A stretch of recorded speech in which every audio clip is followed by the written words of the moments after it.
Polly, how are you? I'm good, how are you? I'm good. Yeah. I've been buzzing about this. Me too. Buzzing and nervous. There's no need to be nervous. I get more nervous than the guests, trust me. Really? Yes. 90 odd episodes in, I still get more nervous than the guests. So that makes me feel better. whatever you're feeling just now, I'm 10 times worse sitting on the other side. A really different episode, I think, tonight. And an industry that we've never spoke about on the podcast. So you're breaking new ground. You will be able to describe your job far more better than I will, so I will leave it to you to tell me what it is you do. Okay, no pressure. So I am a teacher. I'm a primary teacher by qualification. I'm currently working within a setting where children come from complex trauma backgrounds, so children who have experiences within the care system, a whole range of life experiences that have went on before they come to us. I'm obviously working on behalf of the education side of things, and we have a care side as well that makes sure that the children and young people that come to us have a safe home, and essentially that they're fully looked after. So yeah, that's where I'm currently based, but with my own experience and having spoken to colleagues within the profession, hopefully I can sit here and have an in-depth conversation about the teaching profession as it is just now in the modern world. So yeah. And see, from being kind of going through the uni journey and being qualified, etc., did you see yourself in this setting as a teacher, or did you see yourself going into a school, kind of local school, etc., and starting from there, or what was your plan? I think I had always imagined myself being based in the setting that I am, but never this quickly. I am so new into the teaching world, so early in my career, that I didn't think that I would find myself where I am just now.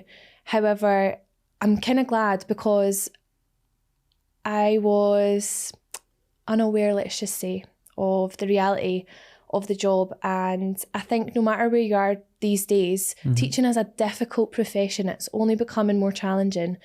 And yeah, I am here just now. So to answer your question, no, I didn't see myself getting into this particular area of teaching this quickly. However, it just happened to sort of come up, and I thought, do you know, why not?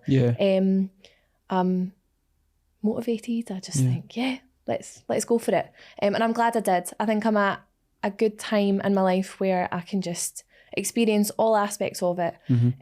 But yeah, just in any teaching job really, you just put it all into your job.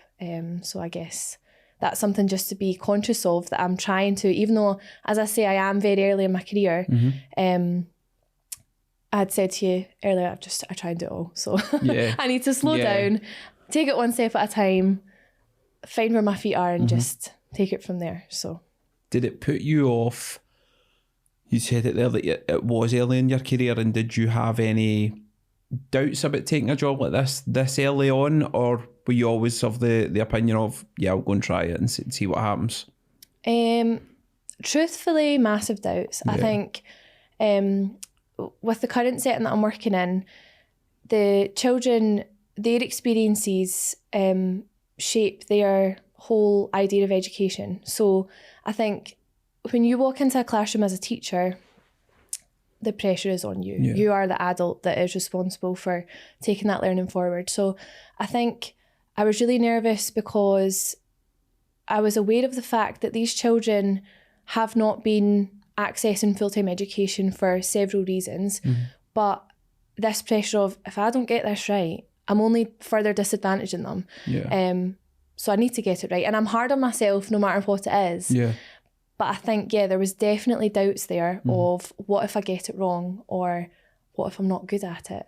And I didn't want to be another adult in these children's lives that just sort of turn up and think, oh, nah. You know.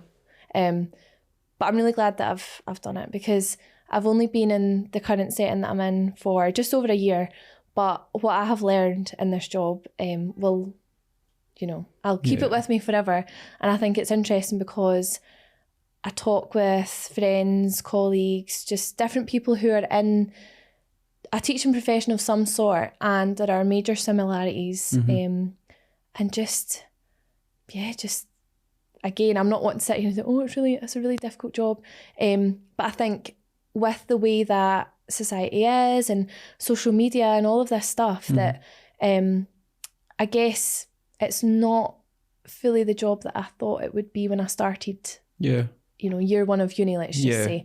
It's forever evolving and forever changing. And is that from your point of view, is that a bad thing or a good thing? Because obviously everybody starts uni on whatever career path they're going on with this kind of blue sky idea of what the job's going to look like when they get to the end, and you're obviously in a job that you would have probably liked further down the line, it's fair to say, but you've got it and you're in that job just now. But do you look at it from a negative or a positive space from what you thought it was going to be when you were going through uni and your ideal kind of teaching job, as it were?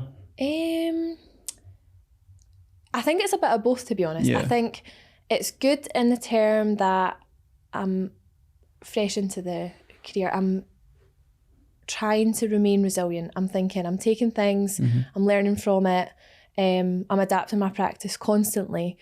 But I think when it's a profession that you go into because you care about, it's then hard when you're faced with all these hurdles. And it's especially within working with children who come from very, very unfair backgrounds, very, very unfair backgrounds, and they've had experiences that should happen to no child.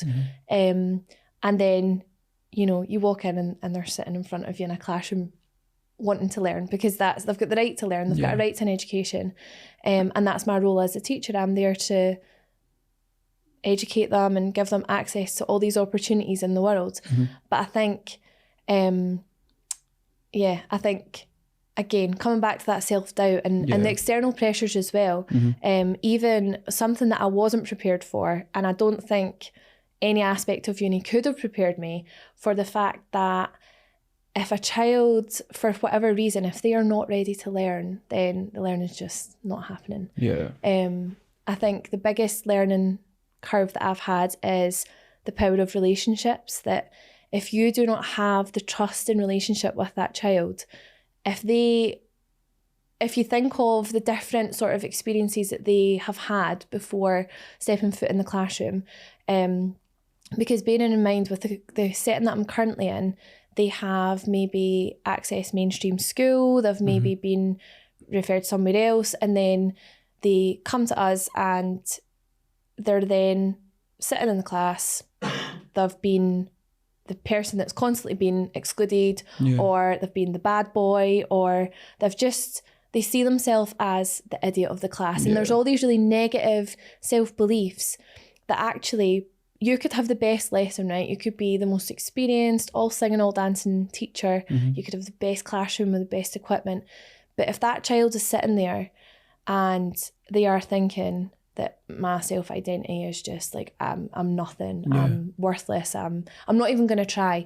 Because I think a lot of, not just children, but maybe adults, we're guilty for thinking, well, I'm not going to bother because it's just going to be a fail. And it's tackling things like that mindset, and I guess taking it back to the basics of thinking, right, this child does not feel safe in this room. Start there. Like, they are in fight or flight response. Every move I make, they're thinking, what's she doing? Why is she coming closer to me? Why is she stopped talking? Even that, like, see the discomfort in silence, and you think, oh, she's about to lose it, or, and she wouldn't probably normally think would be an issue. No, even things such as, obviously every day I learn something new, and I hope that I continually become more trauma informed and aware of what I can do to make sure that I'm getting it right. But even things such as, I've had a colleague who's walked in and they've had their hair done or they're wearing a perfume and they're like, oh, don't I smell good? And it's triggered someone. Wow. Like that. Just like a memory that scent, or even a type of eating, or it can be so broad or so particular, and you can't predict that. And I think you need to keep that in mind at all times, that actually, you never know what's going to come up. It's such a fragile line. Absolutely. Wow. And I suppose from your point of view, even if you were in like a non-residential school, a primary school, for example, there is enough pressure in there to build relationships with children who have probably came from without being assumptive, a decent family home and a decent upbringing, but then you've also got the added pressure of kids that have seen things that they should never have been party to, or that's a lot of pressure for your first job. Absolutely. And I think, as you say, the relationships aspect is hard no matter what setting you're in. And I think it's important to note, not just even within a classroom setting, see people who work in professions like as part of social care, or if they're working with a child or a young person or an adult, the work, that transformative change can't happen until there is that trust and relationship there. So I think within any setting, even my experience within mainstream schools, it's been so interesting because, again, the relationships, like that needs to come first. And I'll always remember this boy that I worked with who I was like, right, I'm going in there and I'm making trust in relationships and I'm going to make sure that they know that I care about them and all this stuff. And this wee boy, I was trying so hard and I felt I wasn't getting through to him. And I was burning myself out thinking, where am I going wrong? And as much as the wee boy didn't show me that he could trust me or that he was making that difference, it was the day that I was then leaving that classroom, and he gave me a note, and I didn't open it at the time because he said, don't open this just now. He kept things short and sweet. He was like, don't open that now, open it later. Right. So I was very presumptuous and I thought, I'll say like, thank you, I'll miss you or whatever, without sounding total big-headed as if all the notes I get are not like, can I get some crisps or whatever. But the note said, thank you, and I'm sorry for whatever I've done. And I managed to catch him and I said, what did you mean by that? And he said, well, every adult that leaves, like, it's because I've done something. And I just thought, like, the thought process that's went into that note. Jeez, and this individual hardly ever was confident enough to put pen to paper. Like, very self-critical, as I said, very much, no, I would rather destroy your classroom before I out myself as being incapable, kind of thing. So the fact that, he scribbled this down and he gave me the note, but actually the fact that he was apologising, he had nothing to apologise for, but he just said, I'm sorry for what I've done, because that's his experience. That's the go-to. That's his go-to, and he internalised it. But I've kept that note. It's one of the things that I keep and then I try and look back to, and I think, like, on the days that you're really burnt out and not taking it home emotionally, it's hard to switch off, because for you to be 100% the next day, you need that recharge, but it's hard. Like, their lives go on. It doesn't stop for them. So.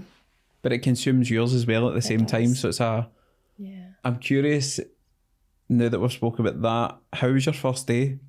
Because a first day at a job is horrendously nervous at the best of times, without then describing all those things we've just spoke about. That's a good question, actually. Awful. Was it really? No, it wasn't awful, but so this is actually quite a funny story. I remember walking, now this individual does not let me forget this, right? So I was walking up to the door and I was so naive, so gullible, so naive. It's a matter of you learn on the job. Like, one of my colleagues said actually that within this current setting, there's no exact training that can prepare you. You've just got to... There's no manual. No. Learn from your mistakes, basically.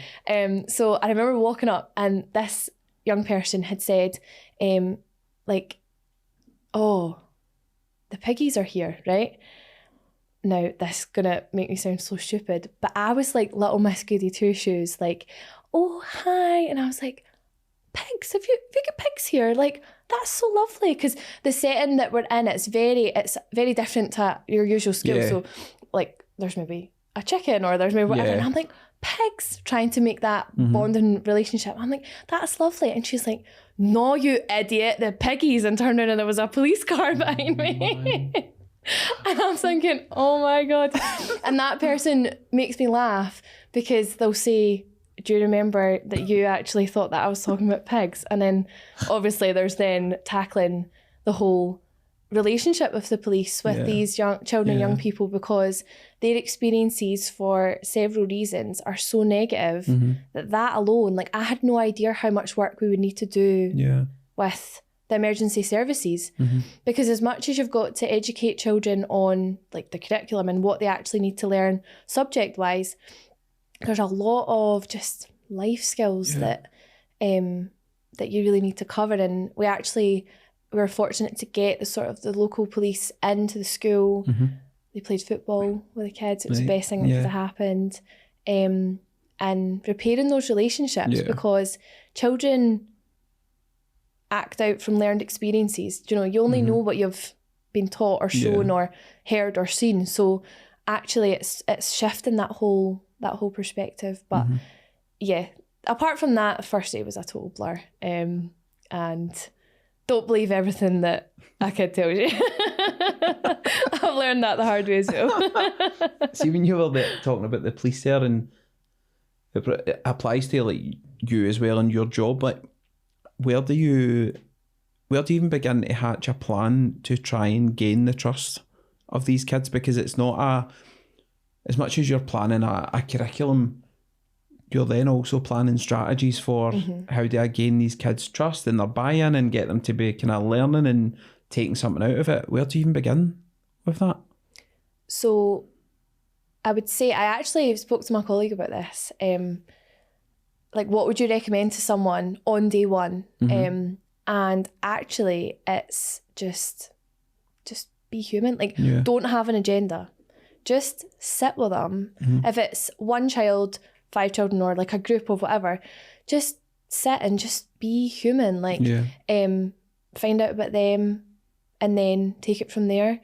Try and find similarities without always putting yourself in their perspective. So it's like, oh, you like Minecraft? Oh, well, you know, I seen this with Minecraft or whatever. Like, don't control what it is. Don't control the dynamic too much. Just allow it to be. And I think be very open and honest. Be very expressionable. If you find something funny, laugh about it. Like, the worst thing that you can do is go in and just sit there, straight face, give nothing away. Because for a lot of children, predictability, routine, clear expectation, that's what they respond to best. So you could walk into a room with a straight face and not give off any emotion, and they could just think like, I have no idea what this person's thinking. And sadly, the reality is that their mind is not going to jump to, oh, they might just be waiting to get to know me. Their reality, again from experience, is, you can imagine, it's not going to be positive or healthy in any sense. And is that hard from, and obviously not all kids will do this, and I suppose it depends on the age group that you're working with, but how do you manage emotions if they share like some of their experiences? Because I'd imagine you would find some of them pretty harrowing, but you've got to keep that in check and just have a natural conversation. But how do you get yourself into that frame of mind to just deal with that in a natural way? Well, again, that's something that nothing could have prepared me for that. Nothing. And I think someone could talk generally and say, oh, you should do this, you should do that. But see, when you're building that relationship with a child, right, and you really, really care about this child, and it's after the trust is formed that they then will just, in the most, natural way, they'll just say, sometimes it will come out through play. So a lot of things, and that's a sort of therapy, play through therapy, that, you'll be acting out families, or you'll be creating a house scene or whatever. And just naturally it'll just come out, because if you if you live in a burning house, right, and that's all you've ever known, and you don't know that no one else's house is on fire, how do you know that what you're saying and how you describe your home is any different to anyone else? You don't know until someone says, oh my goodness. So as a teacher, I can't be the person to go, what? Like, really? And I think it's difficult. It's certainly not an easy way to just say, right, okay. And I think obviously that then comes into the whole child protection aspect. So I think really from what I've experienced so far is listen. Don't talk. Don't put words in their mouth. Don't presume that you know the end of the sentence either. Just listen, but listen reassuringly. So nod, like acknowledge what they're saying, acknowledge how they're feeling, and ultimately assuring them that they have shared something and I'm really proud of them for doing it. It's a really, really brave thing to do. And even if it's something that maybe they're feeling guilty about or shameful about, just validating how they're feeling about it, but informing them that it is so good that you've told me, because now that I'm aware of that, now we can work towards whatever needs to come after that. And I think across all school settings, that if a child says, I need to tell you something, it's without breaking their trust, it's informing them that I'm so glad you've told me, but let's act on this now. Like, I can't keep this a secret. I'm not going to go home and not talk about this now. Let's act on it together. And it's going to be scary, and I'm not going to run and tell everyone what you've just told me, but we're going to go together. I'm going to be by your side, and we're going to deal with it. Again, easier said than done, but to answer that question, just trying to keep your emotions limited. But then what I would say to anyone who finds themselves in that setting, having a difficult conversation, whether it's with your own child or with a friend, because you never know when difficult conversations are going to happen. I think if you are in that position where you need to limit your emotions, that's fine. But see, afterwards, debrief, like go to someone and just, you could talk about it in a really general way. And that's where my colleagues are, so valuable, because I'll say, this has happened, or without discussing any details, I'll just say, like, I just really need to chat and offload my emotions in that way.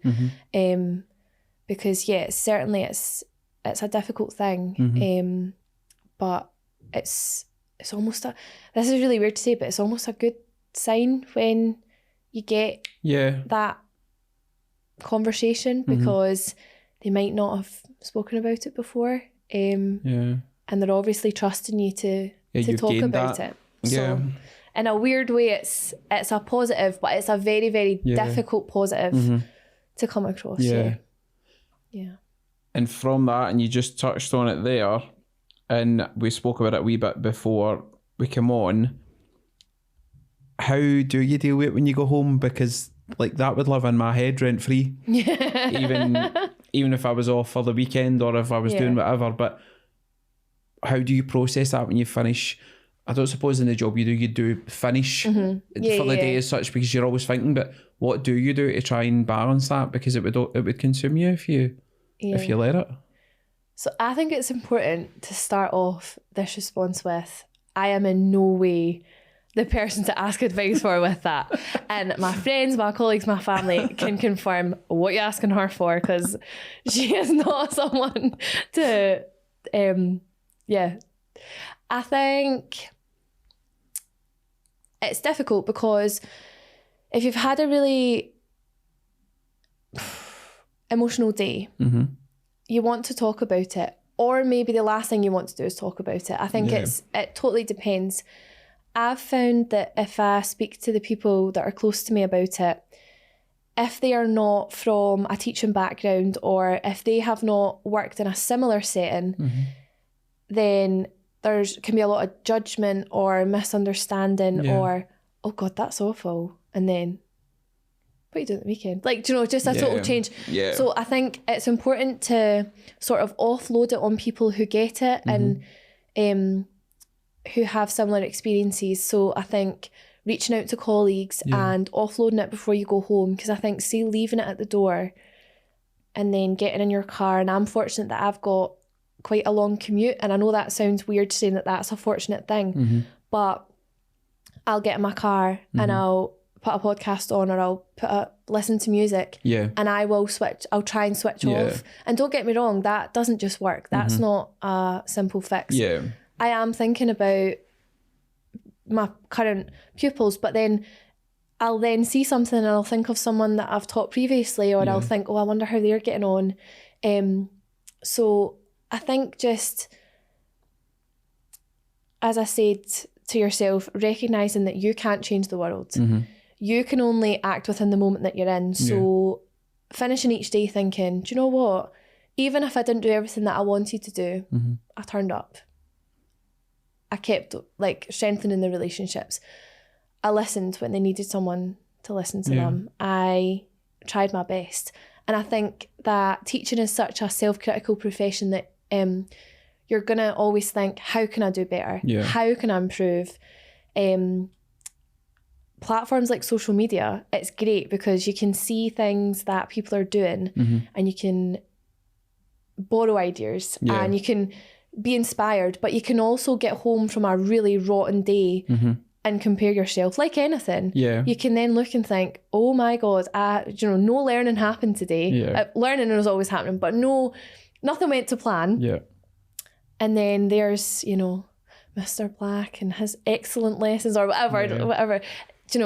Very easy to compare. So I think, don't do that. Just switch off and just find something that you enjoy. Keep busy in the evenings. Keep your mind going.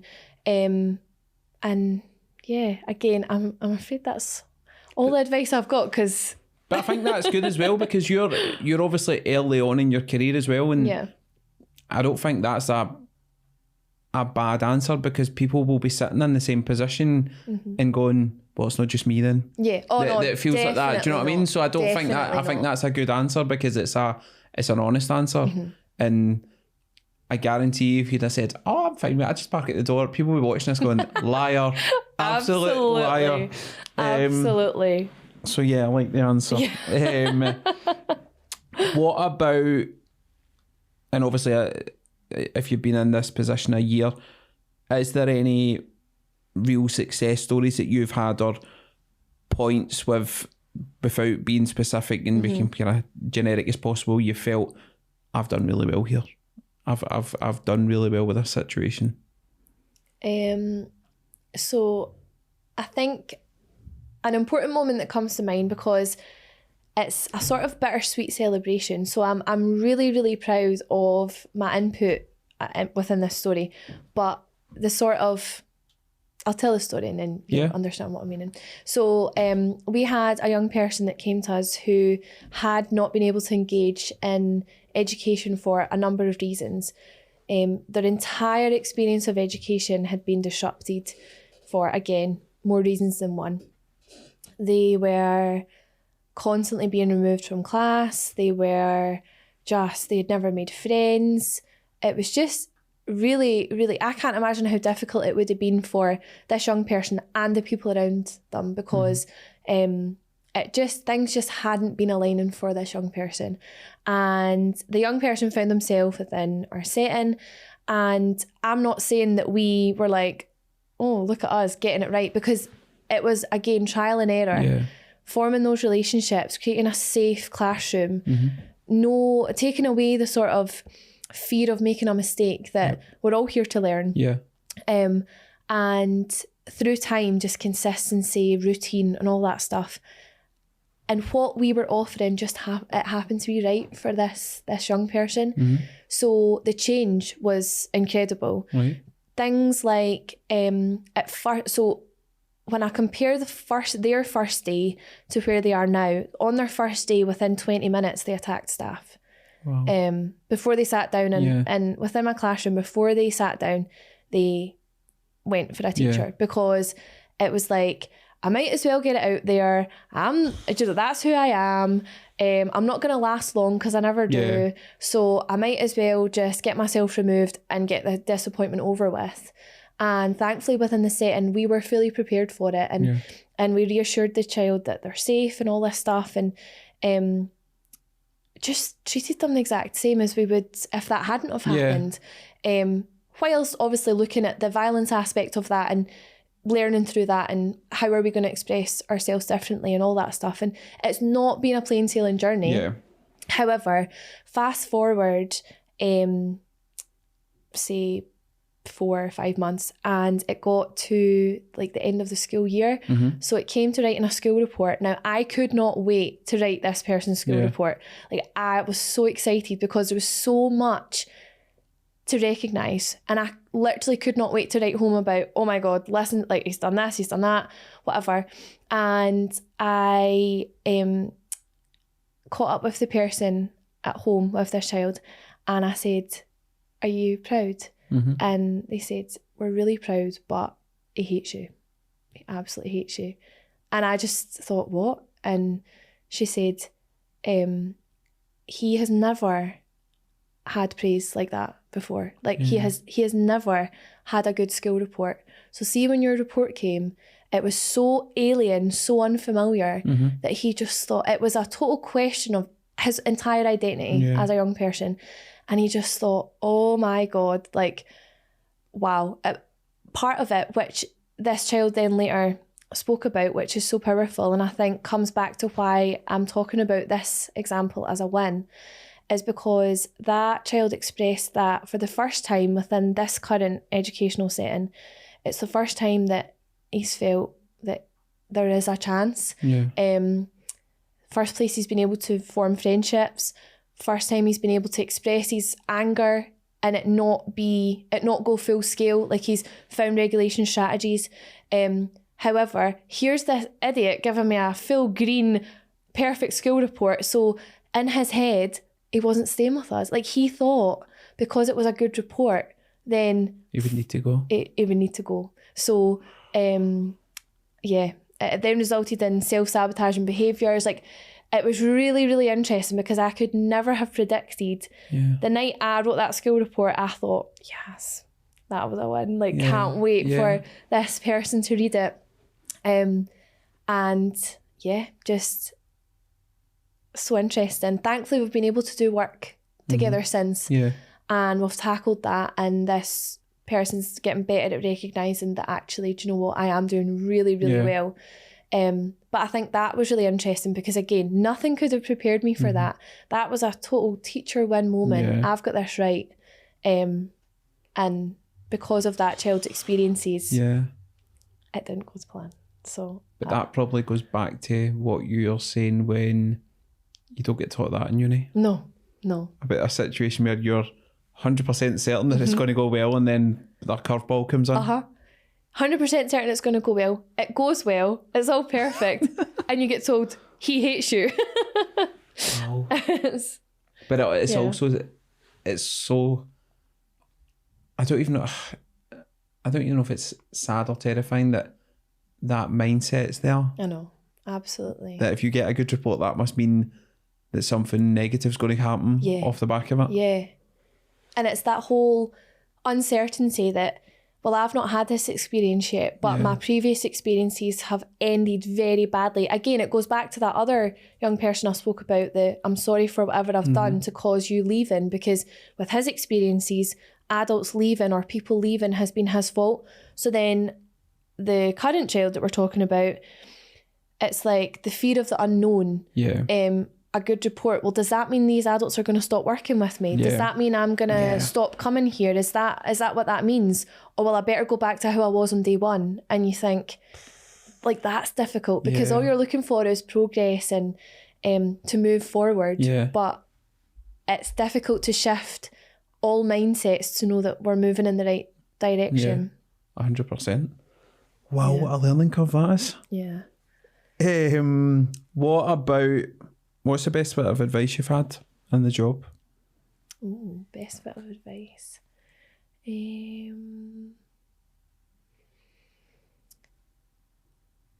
think the best bit of advice has been that you will have more of an impact than you'll ever know. And I think I've taken that on not just within my teaching career, but as a whole, because I think that very often we don't say sometimes how impactful something's been, and we just think, oh, they'll just know that I really appreciated that, or they'll just know that I'm grateful. But I think, yeah, you'll never understand how appreciated the tiniest little act, how much that has meant to someone. So I think I remind myself of that when I do find it difficult, and I think, is this enough? Am I doing enough? What can I do more of? And I think, you know, my career has been short so far. It's just, I'm only at the beginning. But it's when those little win moments come. And I had a lovely, lovely moment that it honestly felt like it recharged me. I was just feeling really low this particular week. And I was in Tesco and I just heard, hi. And it was a pupil that I had taught. And it was so funny because I was more excited than the child, right? And I like screamed and I was like, oh my God, hi. And then this girl was sort of mirroring how I reacted. And a woman came up to me and she said, that was so funny. Like the woman turned out to be a teacher and she went, that was hilarious, because that was just pure joy in that moment. Like, you were just so happy. And I think even that, like, my favourite question to ask people is, who was your favourite teacher and why? Like, what teacher do you remember and what do you remember them for? And I love asking people that, because I think often the person who they're answering about, they probably don't realise that they are that impactful in someone's life. So, hopefully I am that person. And for someone. I mean, it very much sounds like it. Although they said they hate you, but you know, that's tough love. In a roundabout way, it works. This is quite an interesting question, and the reason I wanted to ask this, I had the same feelings when I worked in the children's panel, and I think obviously it would be far more prevalent for teachers, but how do you manage the scenarios where these kids have obviously been in situations and it's been down to adults and adult decisions and adult choices, and you're obviously sitting and you hear different things and you listen to different things, much to what we spoke about earlier, and they tell you naturally, but how do you park that in your mind that people are capable of doing things like that to harm children? Because I really struggled with that. Like I still struggle that there's parts of the human race that are in these situations, but how do you deal with that daily? That is tough.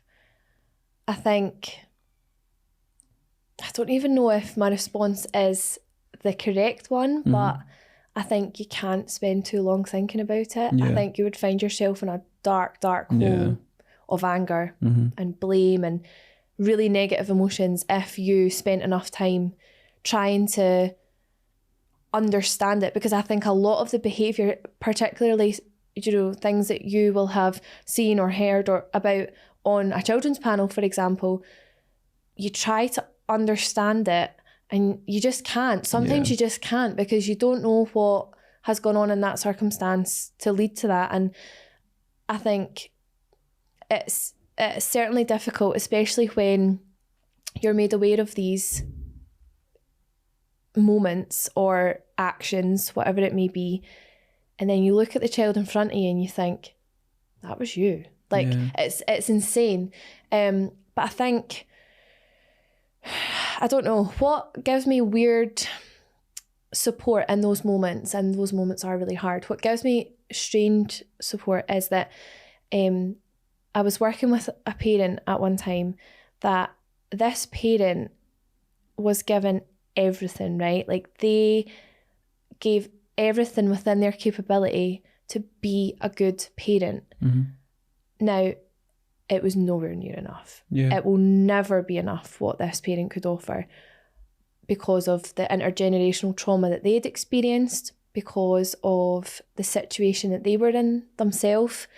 And I'm absolutely not saying that a lot of circumstances, like, oh, well, you know, they were just trying their best, because that's not the case. But I think you'll never understand the full picture. So again, I'm not justifying any of the behaviour, but what I try and remind myself is that whatever has happened, and no amount of thinking or overthinking in my case is going to change that. And it's not going to change the experience. However, you are now aware of it, and you are in the opportunity to change. You can't change what's happened, but you can change what happens now. So as we move forward, be there for that child. And I think the children that I work with, treating them not with, you can't carry around this thought bubble of, oh, but that happened and this happened and they've been through that. Because I think you would almost bubble wrap the child and you wouldn't give them experiences, and actually you're doing them a disadvantage. See, if you tiptoe around something, you're arguably not giving them what they deserve. So I think there's a time and a place to sort of process that information.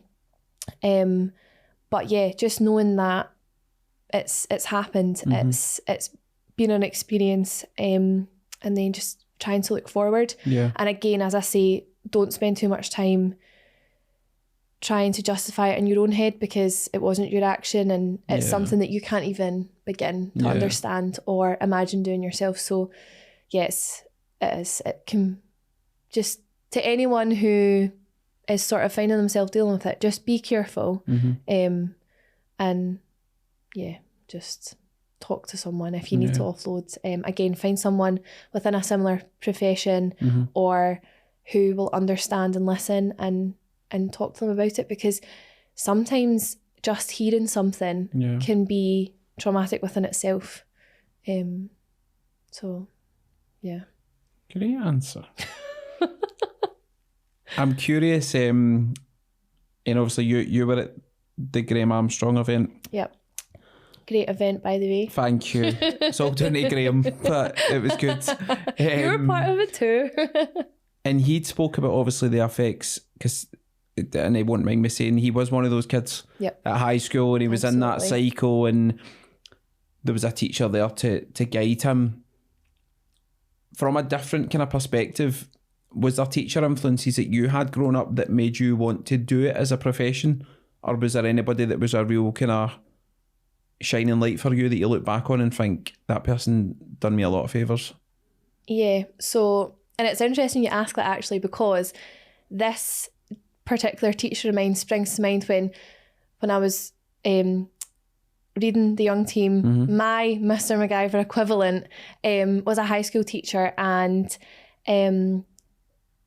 the sort of shining light of, wow, that person really cares, was it was the day we got our prelim results, and I was fortunate to, within the class, I was sitting with my friends at the time, and they got really positive results, and I wasn't the brightest at school, and I got my prelim results and it was not good. And the teacher at the time, because they get the results first, and I know Graham spoke about that, but they get the results first, and basically she knew how much that was going to upset me. So I remember we were sitting in class, and I opened the envelope and I looked at the mark, and I wanted to cry because everyone was like, it was celebrations all around me, and I thought, God's sake, Holly, you're never getting to uni at this rate.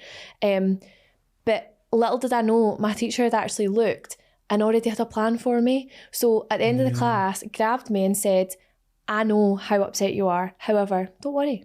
Like, here's what we're going to do. We're going to get you to this class, and I'm going to support you. And I might not be your teacher, but I'm always going to be here. And that door's always going to be open. And just that human connection, really went the extra mile. And that is such a small act. But here I am as a qualified teacher, and I still think about that moment all the time. And I think what's worth saying is that same teacher, so my brother, he hated school and he didn't have positive experiences at school. Okay. And see, when I ask him the same question, he names the same teacher, which, because this teacher just really sees you for a person. And as Graham spoke about at the event that night, like just actually seeing them for an individual. They're a human being at the end of the day. Yeah. And as much as your role as a teacher is there to make sure that the academic achievements come along the way, that's only a snippet of what's going on in someone's life. Yeah. They've got so much else going on. So yeah, I think that particular teacher is the one that sticks out to me, that inspired me to just go and become a teacher myself. I love hearing things like that. As I say, it's my favourite question to ask people. Have you got a favourite teacher that sticks out in your head? Yeah, and it's probably, see, when I look back, it's small things. I went to Bannerman, which was like the Wild West. Honestly, it was just a school. I was just mouthy wee guy, like full of bravado. Yeah. And I used to play for the school team. That was all I cared about, playing football. That was literally all I cared about. And I used to, when I could be bothered in class, I used to be fine. I was never an academic, but I grasped most things. And I got, this sounds crazy now when I talk about this. When I was in 4th year, I was really good at maths, got moved into a credit class, and I was fuming because all my pals were in the other class. Yeah. And I got moved in with all these kids, didn't know any of them, felt so out my depth. Like I could do the work, but see, because there was nobody there, I just acted up because I thought I want to go back to that class. And he pulled me one day. I think I was out in the pitch or something. He's like, "Why are you doing this?" I was like, what are you talking about? Like the wee bam, do you know, like, what are you talking about? And he's like, he says, what you don't realise is if you go back a class, you can only get whatever grade it is. If you're back in that class, that will then affect you if you want to go to college, if you want to go and do something else. He's like, do you think I spend time with kids for the money? Because it's not that great. He's like, if you've got a talent of doing something, do it. He's like, you don't need to come out of class and make pals. Come in, do your work, leave. That's all you need to do. And I don't know what it is. Like, I've probably heard that off teachers 100 times at high school, but it just stuck with me. And I seen him like 5-10 years later, and I said that to him, and he's like, oh, I don't know if I remember that. I think he did, but he was just playing it down. But yeah, it's amazing how you look back at kind of wee moments like that. It sticks with you. Yeah, it really and does. it's, as much as you always remember teachers that probably weren't great, you always cling to those wee moments. High school especially. Yeah. Because there's so much going on. You're kind of growing up, hormones, your body's changing, everything's changing, and you just want to act out. Absolutely. But yeah, I enjoyed high school, weirdly. Yeah. A lot of people hated high school. I loved it. I know. I think you tend to either hear it as one or the other. Like people either really, because people say to me, oh, you must have loved school because you're a teacher. And I laugh because I think, do you know, that's crazy. I did enjoy school, but I went from obviously primary, high school, college, then uni. Yeah. Now I'm in a classroom. I'll never be at the classroom. So I must have enjoyed it. You went full circle. Absolutely. No escape. Would you ever do high school?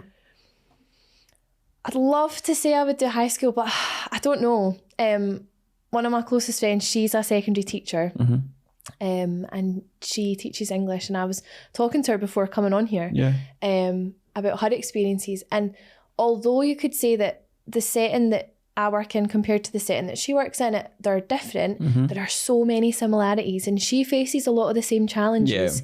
And would say that, because I asked her, what would you say, you know, for someone like myself, primary specialist, how different is it to a high school specialist? And obviously, you've got a subject. So hers is English, and she went to study English literature. And again, what was so interesting is she said, it doesn't matter how experienced or informed you are within your particular subject. See if you can't form a good relationship with the kids,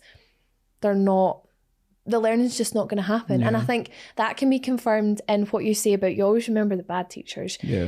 I can remember how I felt within the classroom, within my body. Like you just, it's not the same as the classroom environments where you feel really safe. And I'm not saying that my experiences of classrooms were anything like, you know, the kids that I work with just now.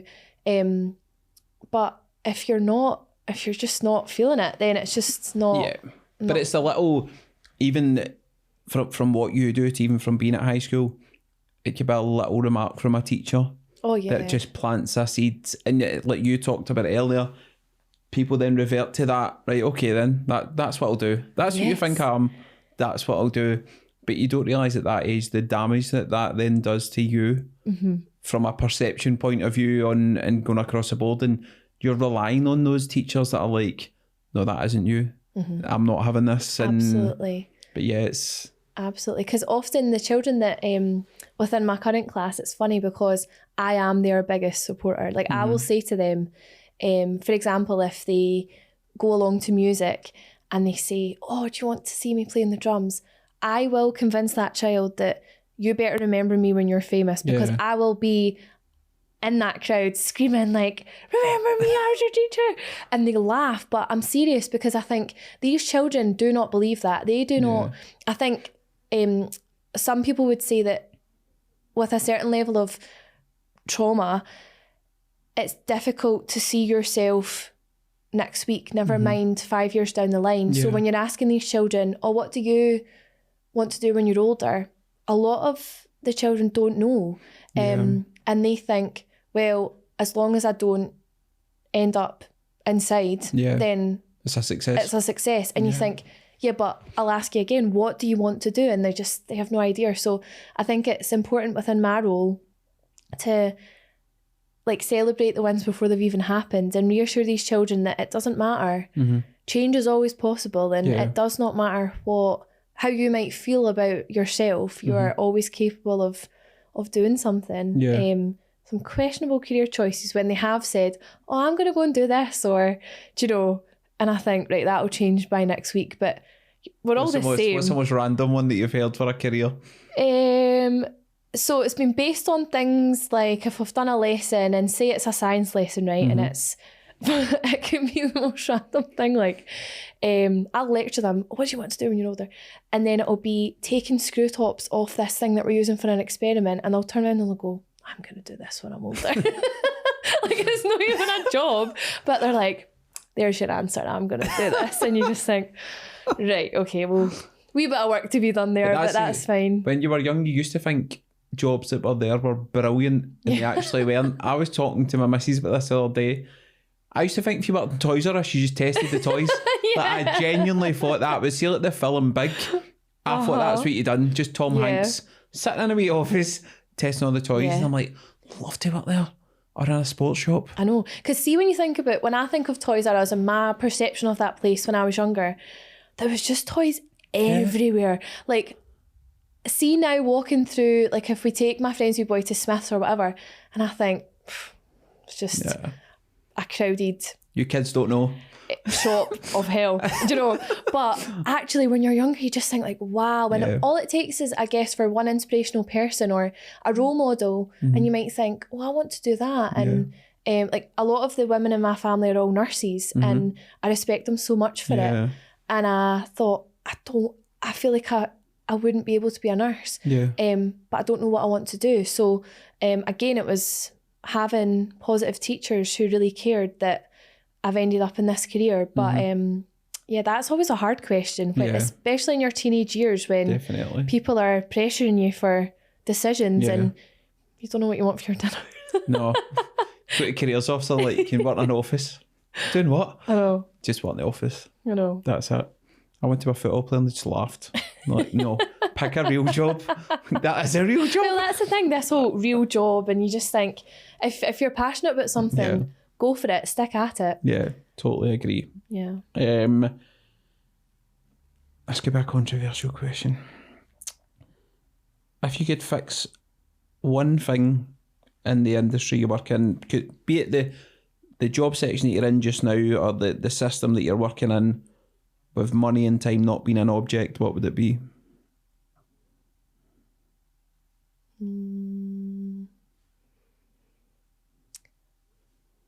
I'm thinking about this literally because see, when people ask me questions like this, I think, right, $1 million question, answer it properly. I think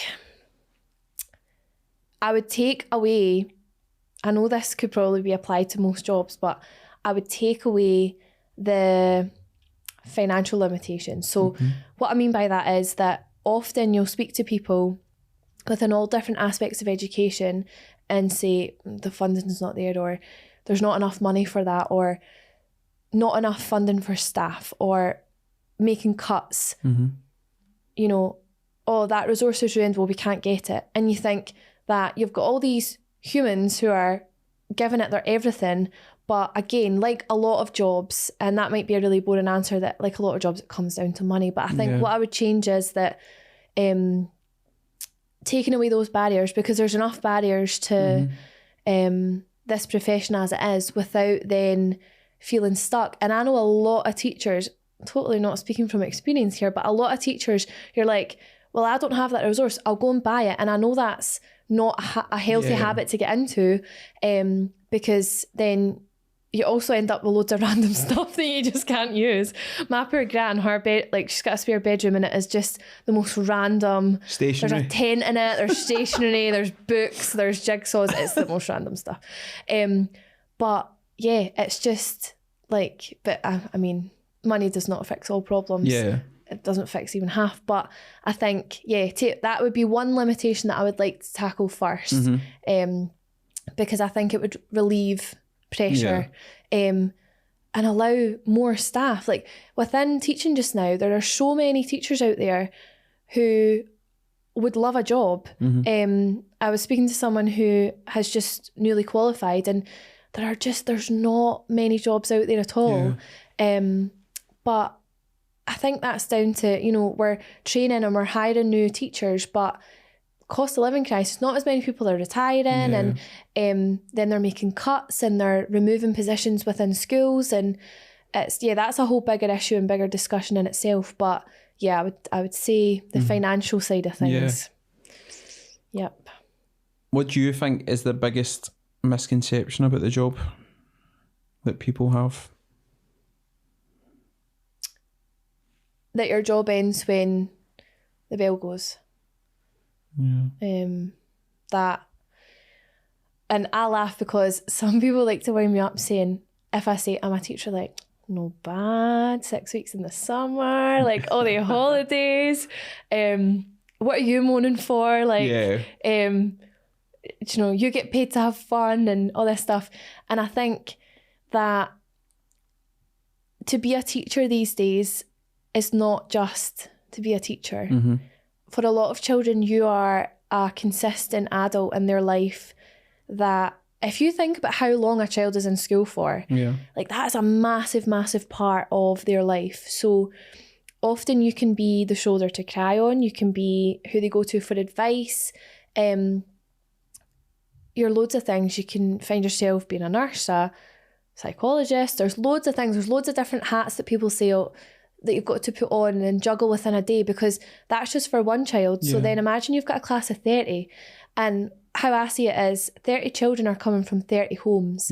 That's 30 like places where there's so much going on. It's not just, as we said earlier, it's not just that they come to school and that within those hours it's their brain is only thinking about school. And I think especially children who are from a background where it's not healthy and it's not ideal. And I think there's a woman, Nadine Burke-Harris, and she looks at the whole adverse childhood experiences and stuff like that. And if anyone's interested in learning about that, I would say to look her up and look at everything she's done for learning about it.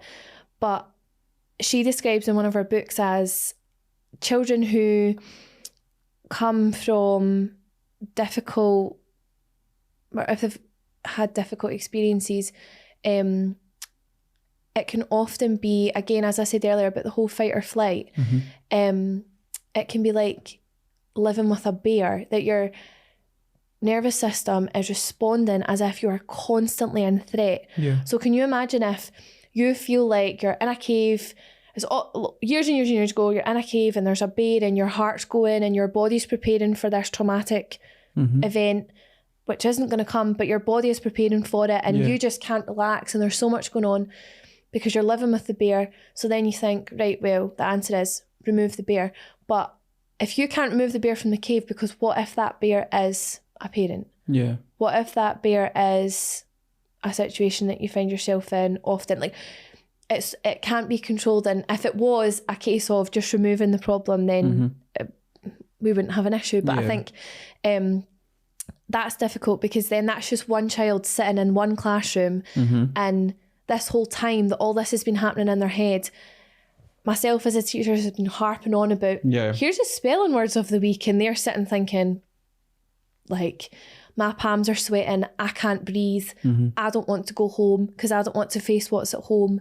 And then children are expected to achieve academically. So I think that was another, to go back to your sort of misconception question, that I think, you know, life's tough, and life's tough for a lot of children, particularly within Scotland. There's a lot of children who deal with issues that they shouldn't deal with in their life, never mind within their childhood. And it strips them of their innocence, I think. A lot of children you see haven't experienced childhood because they're too busy being an adult at 5 years old. And that's not really something that might ever leave you. And yes. And it brings its own level of sadness as well, because you know they're probably not going to fulfil that element of their childhood because their head is so full of worries about things they shouldn't even be thinking about. Absolutely. And I think what's important about that is, you know how people say release your inner child, like go out and do something fun.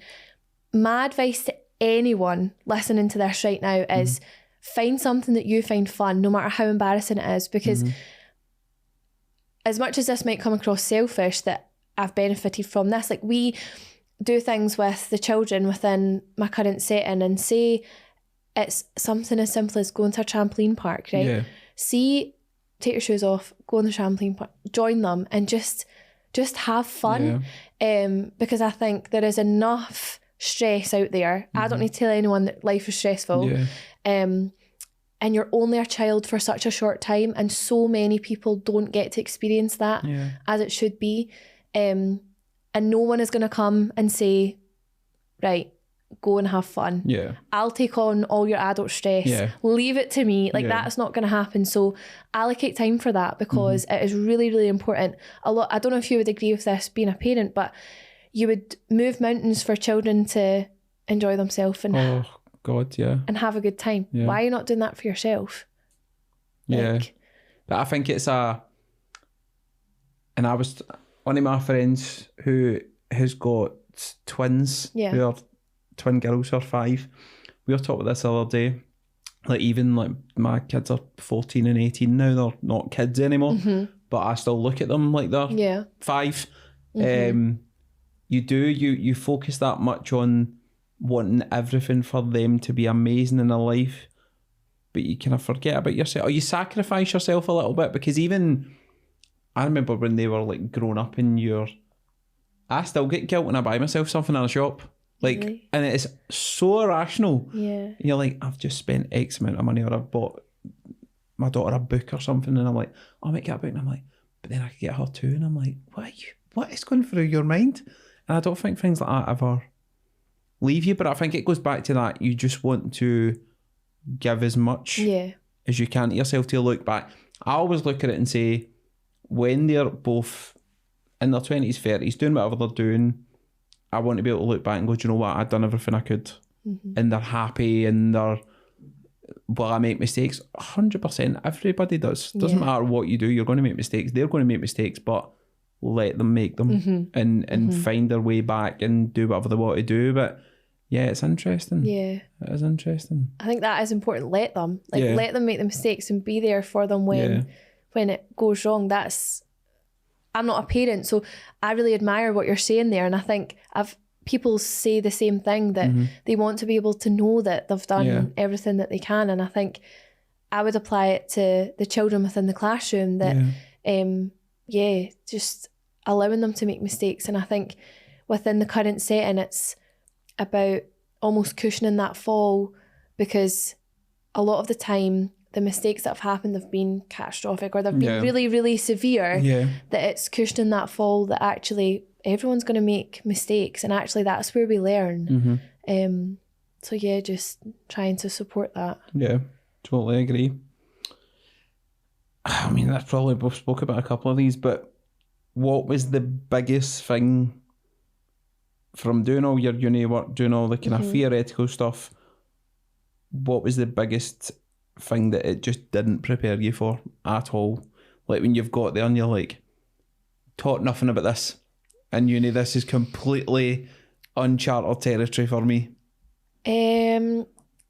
Something that springs to mind instantly, because I actually saw this happen today, what nothing could have prepared me for is that sometimes children who, again, maybe this is down to the experiences that they've had, a lot of the time children with trust issues or a feeling of uncertainty around a new adult for their own reasons will push you away before they let you in. And I think 4 years at uni, you got all these ideas, you learn about all these theories and you read all of this, you know, content that you think, wow, like I'm so ready. Yeah. I'm going to get all the resources. I'm going to get all, like, I'm going to just be so prepared. And then you find yourself in a setting and the child looks you up and down and goes, well, you can just leave just now because I'm not getting to know you. Because it's that whole, to let you in, I need to be vulnerable. And again, it comes back to the whole, I don't want to look stupid, so I'm not even going to try. And I think that never gets easy, because a lot of people find that at the start of a school year, all you want to do is build that relationship, gain that trust, implement the routines, make sure that you're creating the right environment.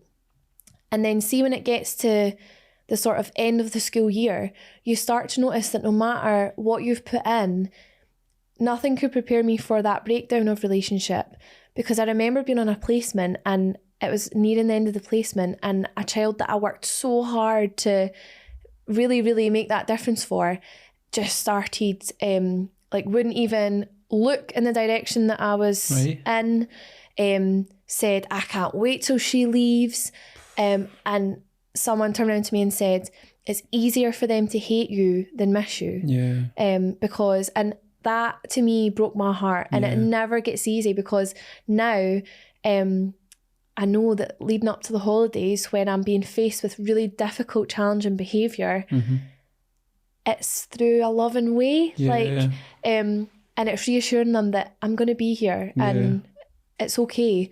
But I think nothing could have prepared you for that, because you see children pushing you away, and there's a particular pupil that when I was leaving a class that I taught, and he purposely just, like, he left early, he walked off, and I never got the goodbye with him. And still that gets me, because I wanted to tell him how proud I was, and always will be, but it just wasn't in place to have that goodbye. So I think that's difficult, because all you want is for the child to be happy. So that whole, and I know that even happens across mainstream schools. You've got a teacher for a year. Again, how often are you in the classroom? You're with that adult a lot of the time. And then it gets to summer and you think, I might never see you again. Like breaking off that relationship. Even within the current setting that I'm in, if, say I get unwell, right, and I've got to take a day off, sometimes you've got to repair the relationship going back after one day. It's not just over a long holiday period or changing class or anything like that. It can be as simple as just being away. And that's really, really tough, because I've had children turn around to me and say, you have abandoned me. And I've been on training for a week, and it is of no fault of mine or anyone's, and they have genuinely convinced themselves that I've abandoned them, and that, you know, it's like repairing that relationship and just reassuring them that they matter and that you care about them. And I think, that nothing can prepare you for... Wow. And that's words that are so jarring as well, like somebody saying, you've abandoned me. Like, that's a horrible... Like, that was one of the moments where you think, don't cry just now. That's a bit of an extreme response. But inside, it really gets to you because you think, no, I don't want you thinking that I'm someone capable of doing that to you because I would never, ever want to. Mm-hmm. Yeah. Wow. So let's finish with a question I ask everybody, be it the profession they're in or whatever they're doing. There is a massive, massive market of people wanting to be teachers, people who are going through uni just now. They're in a position, you touched on it earlier, they're looking for a job, they've maybe lost a job. Mm-hmm. For someone who's at uni just now or is maybe sitting thinking, do I want to be a teacher? Not sure. What advice would you give them based on your first kind of year in this job from the kind of practical side of things that would maybe help them make a decision based on what you've kind of experienced? I think I would say go for it. Yeah. As much as someone in that position just now might turn to social media and what they might see as opposite advice. Mm-hmm. But I would say if it is what you want to do, then go for it. Mm-hmm. Because I think that as we progress through, there are so many opportunities and avenues. Myself being an example that I would never, sitting in uni, I wouldn't have pictured myself where I am currently. And that's so quickly within my career. You don't know what's going to come up. And I think there'll be things that you're passionate about in a stronger way than there are with other things. Mm-hmm. And I think always keep those in mind, and look for opportunities, speak to people, go and observe different settings, because learning doesn't just take place in a classroom. If it's teaching that you want to do, but you're not entirely sure if, say, primary teaching is right for you or secondary teaching, or you can't find a specialist subject, I think go and get experience in different settings, because a lot of people, I saw it within my first year of uni, a lot of people got sent on their first placement and thought, absolutely not. It's not for me. But it's like any job. You don't know until you're there and you're the person that's part of it, and you think, what was I thinking? So I think anyone considering it, go with your gut and just go out and experience what's out there. And I think, in a biased way, working with children is a great career. And anyone who wants to work with children but doesn't see themselves in the sort of educational background, I would say look at the sort of residential route. I would say it doesn't matter what your background is. It doesn't matter if you've done an apprenticeship and you're in the sort of trade industry. Just go for it. There's been success stories across different settings that people have decided, do you know what, I care, I want to make a difference. And just go for it. What's the worst that can happen? Exactly. So, yeah. Thank you so much. I've genuinely, I've loved it, because it's something that you can relate back to your own like childhood experiences and teachers and different things. And I think it's such a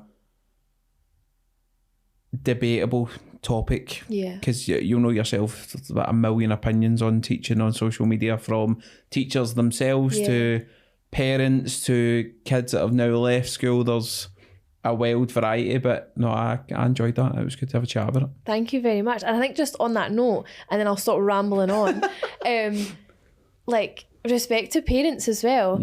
I'm sitting here, it's hard for teachers, but actually everything that makes teaching difficult, it's difficult for parents out there too. There's still the same pressures that make it more challenging. So just everyone's doing a good job. End on a positive note.